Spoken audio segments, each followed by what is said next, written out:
Hey guys, hi, how are you.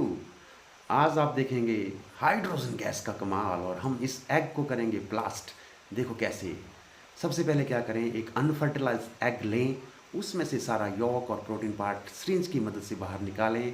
उसके पश्चात लें सोडियम हाइड्रोक्साइड कास्टिक सोडा, उसको डालें एक बॉटल के भीतर और इसमें ऐड करेंगे हम एल्यूमिनियम फॉयल के कुछ टुकड़े, क्योंकि आप जानते हैं एल्यूमिनियम जब रिएक्ट करेगा सोडियम हाइड्रोक्साइड के साथ then it will produce hydrogen gas and hydrogen gas is highly inflammable and it burns with pop sound.